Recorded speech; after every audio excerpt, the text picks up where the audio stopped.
Alright guys, so me and Taylor here, we made it to Tampa. And part of our goal, I see you out angling me. Part of our goal with this trip that we're taking over the summer is to improve our own coaching and athlete skills. So we're spending 6 weeks here in Tampa training with the people at MI40 and another powerlifting gym here, Elite Strength and Conditioning. That's leading up to USA's, which is held in Phoenix, not Vegas as I thought. So we'll be in Phoenix for a week, and then we're going up to Portland to train with the Kabuki team leading up to our powerlifting meet in Texas on September 11th. So along the way, we want to talk about some of the problems that we see in the industry and specifically what we're trying to learn during the course of this trip so that we can address some of those and help you guys out in, I think, unique ways that haven't been addressed, or if they have been addressed, haven't been made accessible to a lot of people. So for this first video, we just want to talk about what some of those problems are and why we think that they can be detrimental to athletes. Anything you want to add to that? Not really. I'm just like it. So I think we're going to break this first part up into kind of two different segments because I do think they're unique. We're talking about the difference between influencers, which are maybe the people on Instagram that have a lot of followers for any reason, whether it's their coaching abilities, their athletic abilities, their physical appearance, their connections. And then the actual specific coaches that, we as coaches ourselves kind of hold to a higher standard that might not be fair to apply to the general population. But we do think there are issues on both sides of that equation. So starting kind of with the influencer group, I think you guys are pretty aware that there are a whole lot of people out there who promote methods that are not the most efficacious. And we're not trying to call anybody out in this particular video. Instead, we're really just trying to give you kind of a sense of the types of people that we meet. So you mentioned one example a little bit earlier about kind of the hard line when it comes to a scientific approach, right? Yeah, because there's only so much that science shows, right? On diet, training, and drugs, we only have access to so much of it, and there's a lot of it that we've kind of figured out as coaches and athletes because that's always needed to be pushed further and faster, right? There's some urgency to expand that one, whereas science is kind of like whatever money is dictating what these people research, right? Absolutely. So I do think there's some things that are factual enough that science hasn't covered that are, consistent enough in training patterns or whatever that need to be paid attention to, even though it doesn't have textbook research behind it. Yes. So, for example, and I think, if we were going to kind of extrapolate on that, I think what we're upset about is not so much the use of scientific research. That's a good thing. What's a bad thing is one of the things we like the most. Absolutely. I think the bad thing is when the people take kind of a hardline approach. It's this way or the highway. So you guys know we've talked and worked a lot with the Renaissance periodization guys, Mike and Jared and Charlie, and those guys will be the first to say, like, look, there's a lot of stuff that we don't understand, and there's a lot of stuff that, even if it doesn't technically fall under the area of formal scientific research, it's still something that we can prove, in one way or another, is beneficial, or at least make a very good kind of assumption that it's beneficial.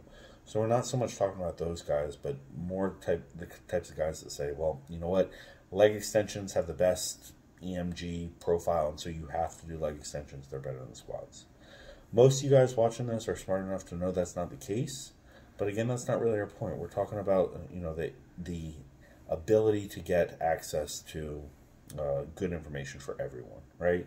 People who are just beginners aren't necessarily going to have that level of ability to discern between good information and bad information.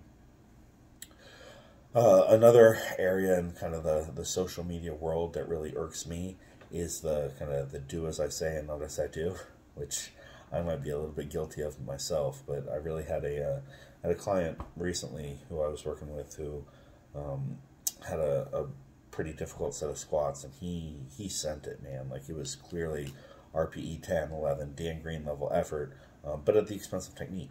And when we talked about this afterwards, he said look, this is what I've been taught. This is what my coaches taught me. This is what I see online. It's like you do it and you don't make excuses. If the weight's scheduled, you get that weight. And in the past, that's something that I've done, and I think Taylor in particular has been really beneficial in helping me to kind of step back from that mindset and putting intention and integrity of movement first, right, and then performance second. That's something we've talked about in regards with strength potential, right? Yeah. So that's, so why is there that gap of knowledge, or there's not that thinking of, oh, maybe I should do the weight that I feel I'm capable of, right? Because the former is more entertaining, right? You like to watch guys with their eyes bugging out. You don't necessarily like to watch people just going through the motions.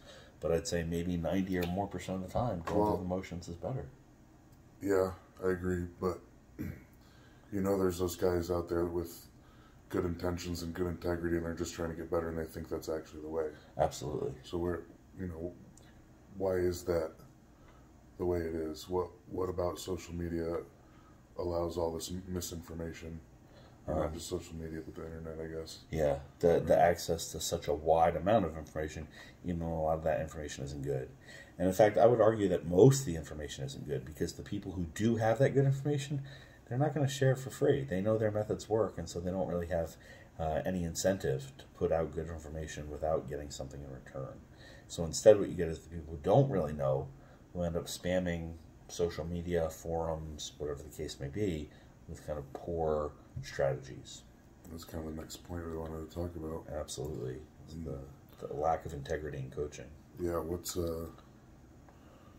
you see a lot of influencers that offer coaching and call themselves coaches, but I don't know. I rarely see an actual coach, Yes. And I don't really have a set definition in my mind of what a coach is. So I guess we should talk about that. Yeah, I think to me there's, and Dave Tate's actually written about this as well. He has a little scorecard for whether you're a good coach or not. And I think it might be a little bit of an oversimplification, but you can break it up into different areas of discourse. So, you have your experience as an athlete, you have your formal education, whether you went to school in some kinesiology related field, or whether you trained under or interned for another high level coach.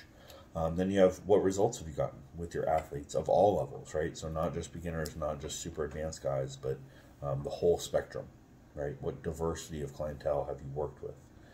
And then I think there's a fourth component that would be a little bit more qualitative, right? That speaks to your ability to communicate and your ability to empathize with your athletes. Because if you lack that ability, you essentially become a robot, right? And then you might as well sign up for one of the AI programs where it's going to spit numbers at you, and they won't be the right numbers theoretically, but we're not theory, right? We have to work in the real world, and if you can't relate to that as a coach, you're not really going to be doing a service to your athletes.